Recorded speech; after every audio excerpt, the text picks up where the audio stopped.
Bonjour, Bonjour. enchanté. Aujourd'hui, on a des petites questions. Mhm. Pour commencer, qu'est-ce qui vous a fait choisir ce métier? OK. J'aime les sciences. J'ai une formation en biologie.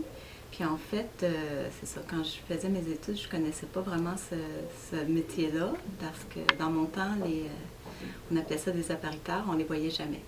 Fait que peut-être qu'on s'imaginait que c'était les professeurs qui préparaient tout, là, mais on les voyait pas. Mais par un concours de circonstances, à un moment donné, il y avait une amie qui avait besoin de quelqu'un pour l'aider. Puis j'étais allée faire un remplacement. Puis j'ai continué, j'ai aimé ça.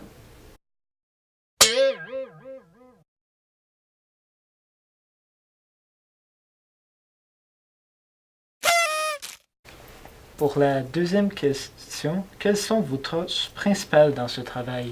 OK. En tant que technicienne aux travaux pratiques, nous autres, on travaille dans le cadre du cours de sciences et technologies. En fait, on travaille à la réalisation des expériences de laboratoire, puis des projets en technologie. OK. Donc, ça consiste en, premièrement, il faut tout le temps tester les expériences ou tester les projets, essayer de voir les difficultés. Ensuite de ça, il faut se procurer le matériel. Donc, on a des achats à faire, il faut rassembler le matériel qui est rangé dans différents entrepôts de l'école.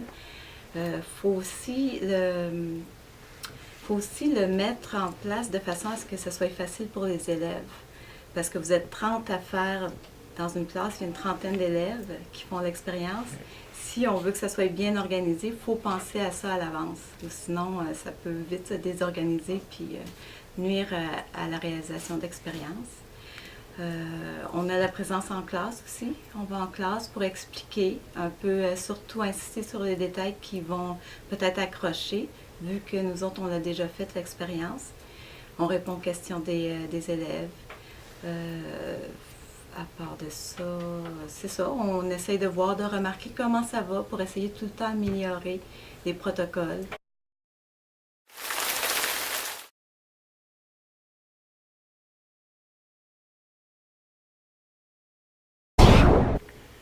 Pour la troisième question, quelles sont les difficultés que vous pouvez rencontrer dans ce travail? Les difficultés sont vraiment variées parce que c'est relativement à chaque expérience qui sont différentes. Dans le genre point de vue toxique ou OK. dangereux, danger, coupure ou autre. OK. Est-ce que tu veux parler d'accidents qui peuvent arriver? Oui. OK. Qu'est-ce qui peut arriver? Des fois, il y a des liquides inflammables. Et puis, c'est ça. Des fois, ils peuvent prendre en feu. C'est arrivé. Mais ça arrive vraiment très rarement. Là je te parle d'accidents, peut-être qui arrivent vraiment pas souvent. Là. Mais des difficultés, est-ce que tu veux dire, là, je fais juste... Des difficultés genre problèmes techniques avec Oui, certains matériels, OK. avec des laboratoires. La grosse difficulté que je trouve, c'est les expériences qui ne marchent pas. Quand on essaie une nouvelle expérience ou une expérience que quelqu'un d'autre a essayé, puis là, c'est à ton tour de la monter, puis ça ne marche pas. Faut que tu trouves pourquoi. Des fois, est-ce que c'est tes solutions chimiques qui sont trop vieilles? Des fois, il peut y avoir une erreur dans le protocole. Des fois, on n'a pas exactement le même produit, ce qui fait que ça ne fonctionne pas. Des fois, il faut trouver, peut-être que si on fait une expérience avec de la chaleur, peut-être que notre contenant n'est pas assez isolant, puis qu'on perd trop de chaleur. Fait qu'il faut tout le temps, c'est vraiment faire en sorte que l'expérience que tu as, quand les élèves vont la faire, ils ont des résultats concluants. Ils ont des résultats qui vont avec la théorie, qui vont avec l'hypothèse qu'ils ont émise.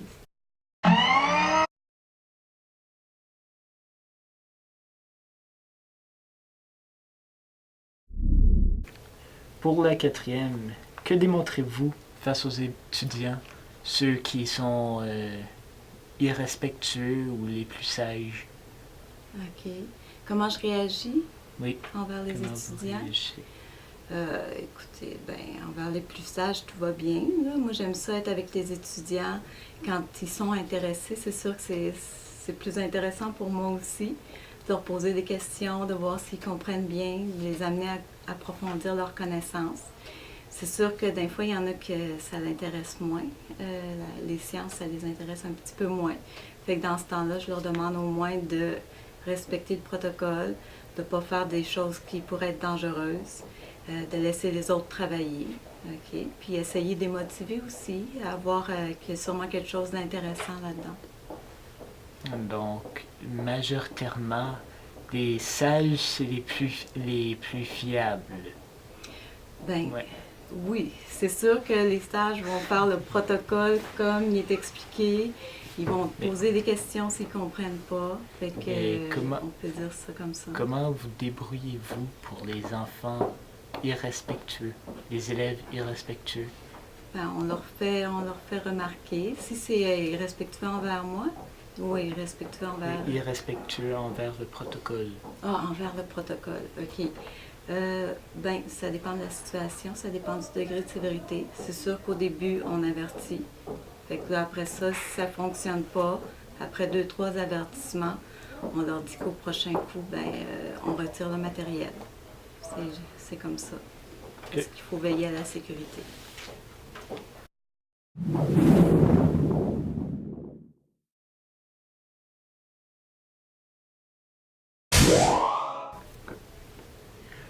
Pour la prochaine question, quelles sont les mesures de sécurité à respecter durant les laboratoires ou ici même? OK. Ben, il y a des mesures générales qui vont se retrouver à chaque laboratoire. Premièrement, ben, si on a les cheveux longs, on les attache. Il y a aussi de garder le calme, de travailler dans le calme, de respecter le matériel, de respecter le protocole. Donc, si on suit les instructions, tout devrait bien aller.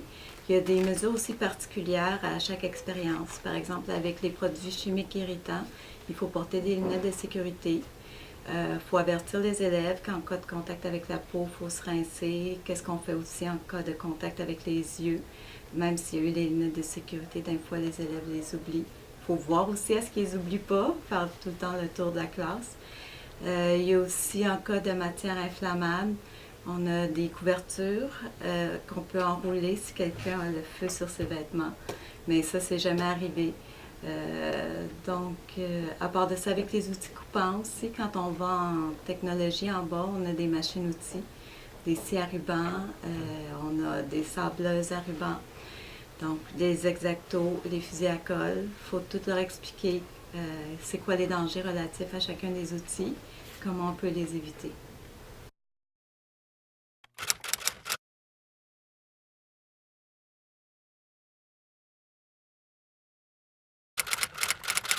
Que faites-vous derrière la scène dans votre travail? OK. Ben, c'est ça. Dans le fond, ce que les élèves ne voient pas, c'est tout le travail. Il y a beaucoup de travail pour arriver en classe avec le matériel requis puis que l'expérience se fasse bien. Premièrement, ben, il faut bien comprendre. Hein? Même si on a une formation poussée en tant que technicienne jusqu'au cégep ou parfois même à l'université, il faut se remettre dedans, il faut bien comprendre les notions. Fait que des fois, on va retourner dans nos livres.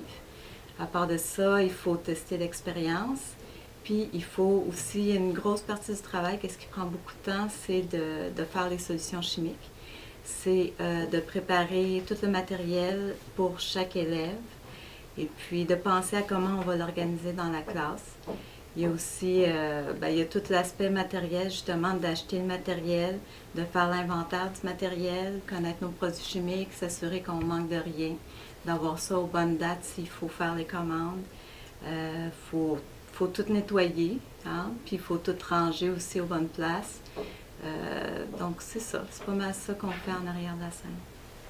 Aussi côté matériel et expérience, a-t-il des recherches à faire dans votre projet?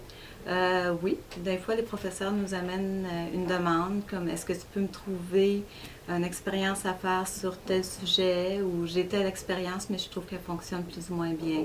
Fait que là on peut vérifier sur internet, il y a des forums pour les techniciens. Donc, on peut aller voir qu'est-ce qui se fait.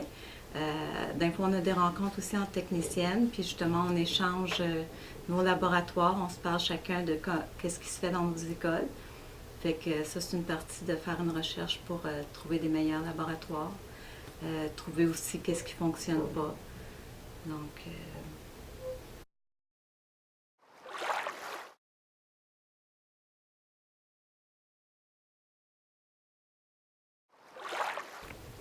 Pour la prochaine question, comment trouvez-vous le travail d'équipe dans cet emploi, ne serait-ce entre employés ou entre élèves? Ben, je trouve ça intéressant parce qu'en sciences, il y a beaucoup de travaux, il y a beaucoup de métiers où on travaille plutôt en solitaire. Donc ici, moi, j'ai la chance de collaborer avec les autres techniciennes qui sont ici. On s'entraide quand on a des difficultés, quand on cherche des nouvelles idées.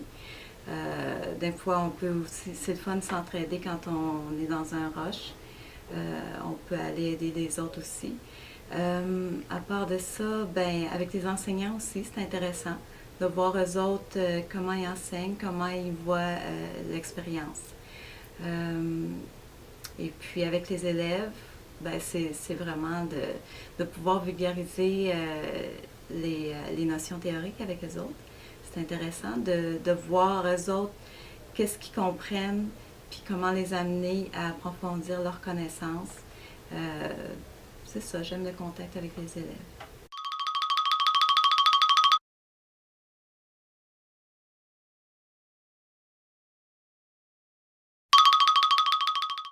Pour la dernière question, quelle partie de votre métier trouvez-vous le plus intéressant et pourquoi? OK. C'est pas facile de résumer. Ben, je pense que c'est l'aspect de vulgarisation des sciences. Le fait qu'on est amené à expliquer des notions aux élèves qui sont en train d'apprendre ces notions-là, ben, il faut vraiment s'approprier ces notions-là. Donc, il faut approfondir nos propres connaissances. Puis moi, j'aime tout le temps apprendre. Fait que je trouve ça vraiment intéressant de prendre un temps pour approfondir mes connaissances en sciences. J'adore les sciences.